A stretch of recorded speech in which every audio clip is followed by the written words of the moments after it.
Well, just this past weekend, my family and I got our list ready for Metropolitan Ministries to make sure and make a donation.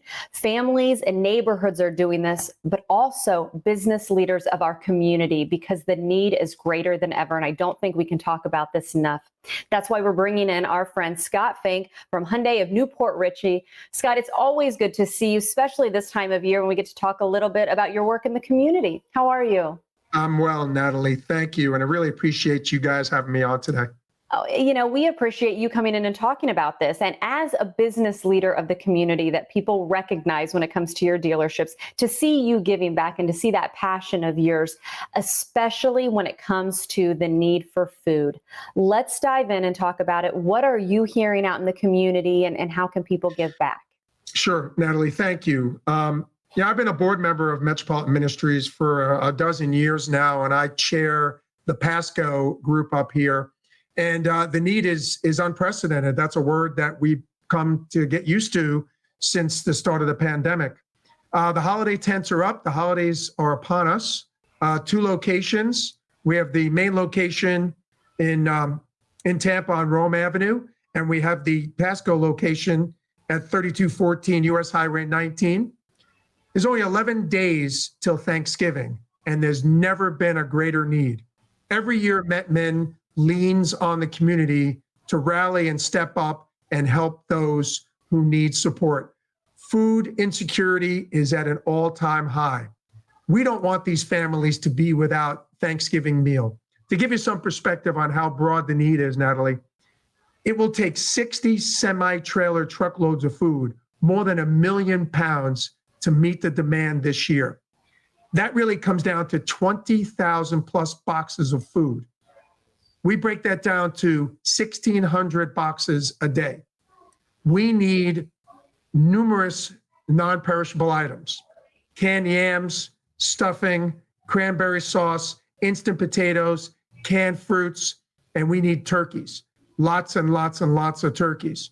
So anything you can do, if a family can fill one box, just one box to feed one other family, that will be an enormous step forward for MetMin and to help those in need in our community.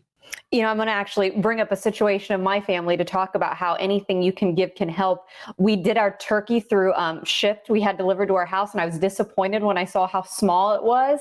But my husband kind of reminded me, like, hey, it doesn't matter the size of the turkey or what kind of donation people can give, because even those small donations can make a big difference. You're 100% right, Natalie, and Walter was right on that. It's not really about how much. It's the fact that you step up and help and support. And that's really what we're asking. Sure, if you think of 60 semi-trailers worth, you might think, oh my God, there's nothing I can do to help. But there's plenty you can do to help. So the next time you're in Publix, throw an extra handful of those perishable items in your cart and support by heading over to one of the tent locations.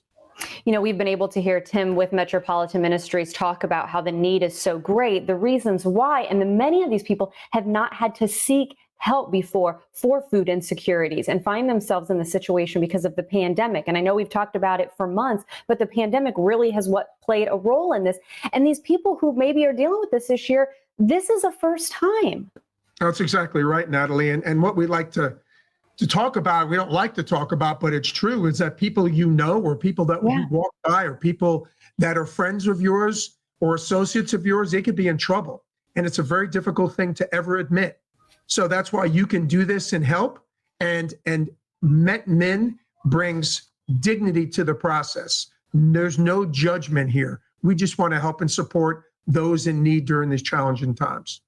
And of course, to completely switch gears, we do want to touch on your businesses a little bit, because that is how people know you. They see you as a business leader of this community. And one thing that I always find myself debating, if our family is in need for a vehicle, I'm always thinking, when is a good time to buy a car? Maybe people are having some of those thoughts. What message do you want to go out there when it comes to your businesses that, of course, are continuously successful? Well, thank you, Natalie. We appreciate that. So what I can tell you as consumers, there's no better time to buy a car. And I know you hear that all the time from the advertising, but the pandemic has really pushed the manufacturers to provide unbelievable levels of incentive support. So if you're in the position to upgrade a car, trade your car for something, now would be the perfect time to do it. And I am happy to be your car dealer of choice. And of course, Scott, what's special about this segment, we talked a little bit about the business, but we want to make sure and leave people with the information for the drop-off spots. That's what's important right now. We can't stress that enough. There's the locations. And of course, you can go to Metropolitan Ministries for more information or our website as well. Scott, as always, it's a treat to see you. Thank you, Natalie. You too, regards to the family. Same to you. Take care. Thank you. Bye.